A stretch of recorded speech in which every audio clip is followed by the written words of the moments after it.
Hippopotamus एक ऐसा भारी भरकम और खतरनाक जानवर जिसको दरिया में दौड़ने वाला घोड़ा कहा जाता है, और दूसरी तरफ गैंडा जिसके शरीर का आकार इतना बड़ा होता है कि 4 भैंसे भी उसके सामने कम पड़ जाए।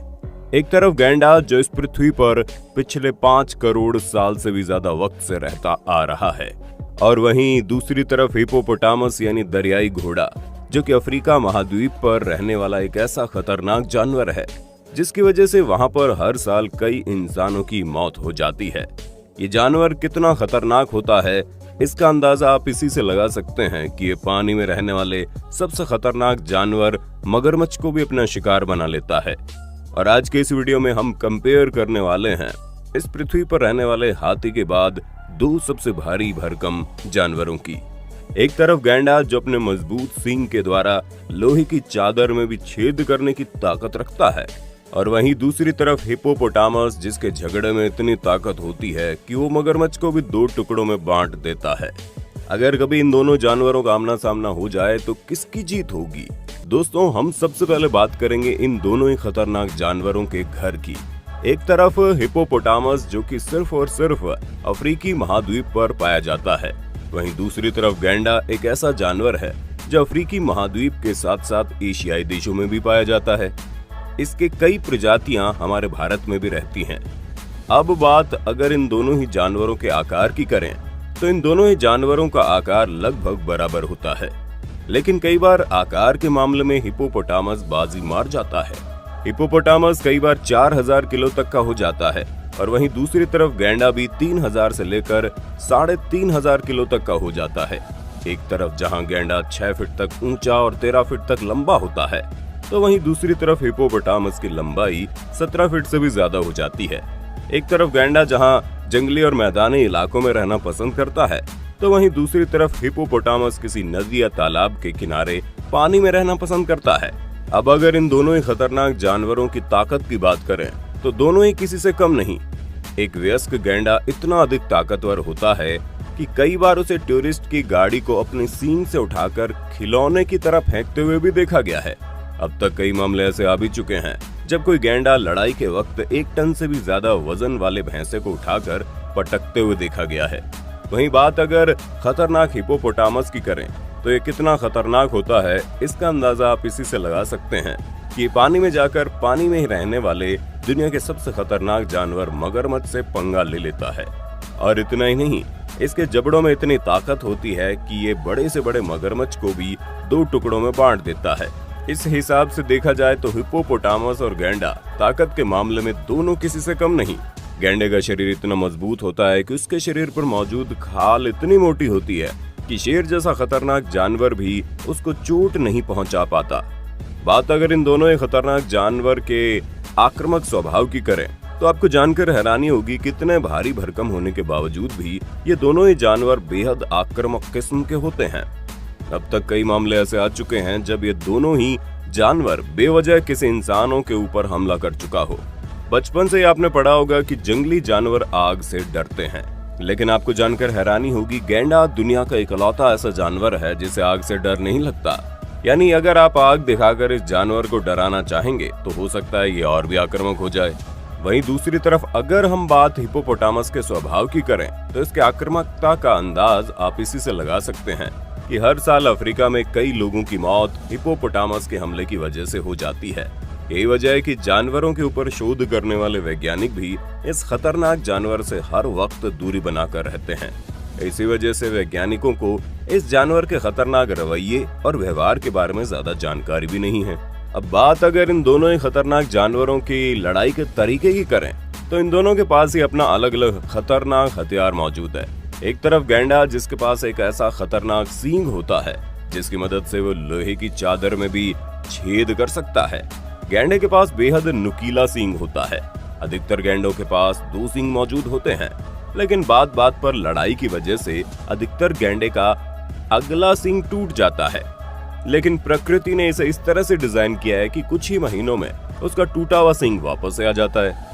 आपको जानकर हैरानी होगी कि गैंडे का सींग बालों के गुच्छे से बना होता है, इसके बावजूद भी इसकी मजबूती लोहे से कम नहीं होती।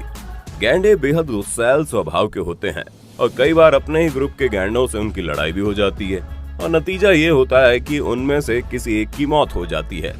वहीं दूसरी तरफ अगर हम हिप्पोपोटामस की बात करें तो उसका सबसे खतरनाक हथियार उसका मजबूत जबड़ा है।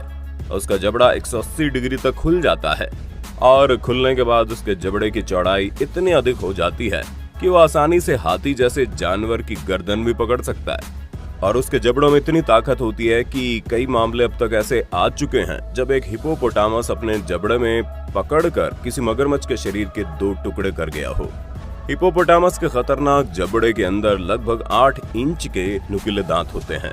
वैसे तो ये जानवर शाकाहारी होता है, लेकिन इसके बावजूद भी प्रकृति ने इसके दांतों को इतना खतरनाक बनाया है कि मजबूत से मजबूत जानवर के भी मांस को फाड़ सकता है। इस हिसाब से अगर देखा जाए तो गैंडे के पास भले ही उसका खतरनाक हथियार 4 फीट लंबा सींग है, लेकिन हिप्पोपोटामस का खतरनाक जबड़ा उस पर कहीं न कहीं भारी पड़ेगा। अब सबसे जरूरी बात कि अगर कभी इन दोनों जानवरों का आमना सामना हो जाए तो इनमें से कौन सा खतरनाक जानवर किस पर भारी पड़ेगा। दोस्तों, सबसे पहले तो हम आपको बता दें कि गैंडा भले ही एक खतरनाक जानवर है, लेकिन उसके पास लड़ाई झगड़े का एक्सपीरियंस बहुत कम होता है। गैंडा एक ऐसा जानवर है जो झुंड में रहना पसंद नहीं करता। वो अपनी जिंदगी का अधिकतर वक्त अकेले गुजारता है, इसलिए बहुत कम मौके ही ऐसे मिलते हैं जब उसे किसी से लड़ाई झगड़ा करना पड़े। गैंडे किसी से उसी वक्त लड़ाई करते हैं जब उनके सहवास का वक्त होता है, यानी किसी मादा गैंडे से उसे मिलन करना होता है। वहीं दूसरी तरफ बात अगर हिप्पोपोटामस की जाए तो हिप्पोपोटामस झुंड में रहने वाला जानवर है। हिप्पोपोटामस के झुंड में एक हिप्पोपोटामस ऐसा होता है जो झुंड में रहने वाली हर मादा हिप्पोपोटामस के ऊपर राज करता है। यानी सरल शब्दों में कहें तो झुंड में रहने वाला सबसे ताकतवर हिप्पोपोटामस ही झुंड की सभी मादा हिप्पोपोटामस के ऊपर अपना दबदबा बनाकर रखता है। और अगर झुंड के किसी दूसरे नर हिप्पोपोटामस को किसी मादा के साथ संबंध बनाना है तो उसे पहले सबसे मजबूत हिप्पोपोटामस से लड़ाई लड़नी पड़ती है। अगर लड़ाई के दौरान एक नर हिप्पोपोटामस सबसे मजबूत हिप्पोपोटामस को हरा देता है तो झुंड की सभी मादाओं पर उसका अधिकार हो जाता है। यही वजह है कि हिप्पोपोटामस हर वक्त अपने झुंड में किसी न किसी से लड़ते रहते हैं और लगातार लड़ाई झगड़े की वजह से हिप्पोपोटामस के पास लड़ाई लड़ने का एक अच्छा खासा एक्सपीरियंस होता है। और आपको जानकर हैरानी होगी कि अगर हिप्पोपोटामस किसी दूसरे हिप्पोपोटामस से लड़ता है तो अधिकतर मामले तभी जाकर खत्म होते हैं जब उनमें से किसी एक की मौत हो जाती है। अब ऐसे में अगर किसी गैंडे का सामना किसी खतरनाक हिप्पोपोटामस से हो जाता है तो क्या होगा। गैंडा बड़ी तेज रफ्तार के साथ दौड़ सकता है और इसका शरीर भले ही बड़ा है, लेकिन उसका शरीर फुर्तीला होता है। गैंडा पूरी फुर्ती के साथ अपने खतरनाक सींग से हिप्पोपोटामस के ऊपर प्रहार करना चाहेगा, लेकिन अफसोस कि गैंडे की नजर बेहद कमजोर होती है और ऐसा संभव है कि गैंडे का प्रहार चूक जाए। इसके बाद हिप्पोपोटामस बिना देर किए गैंडे के ऊपर अपने मजबूत जबड़े से हमला कर देगा। अब एक तो हिप्पोपोटामस का मजबूत जबड़ा और उसके ऊपर से उसके जबड़ों में लगा 8 इंच का खतरनाक दांत। संभव है कि हिप्पोपोटामस के वार से गैंडा बुरी तरह से घायल हो जाएगा। दूसरी सबसे बड़ी बात यह है कि गैंडे को पानी में रहने का बहुत कम एक्सपीरियंस होता है या फिर ना के बराबर। लेकिन वहीं दूसरी तरफ हिप्पोपोटामस एक ऐसा जानवर है जो जमीन के साथ साथ पानी में भी रहना अच्छी तरह से जानता है। यहाँ तक कि हिप्पोपोटामस गहरे पानी के अंदर 10 से 15 मिनट तक बिना सांस लिए आराम से रह सकता है। ऐसे में अगर लड़ाई के दौरान हिप्पोपोटामस गैंडे को पानी के भीतर लेकर चला जाए तो निश्चित तौर पर गैंडा तुरंत हार जाएगा।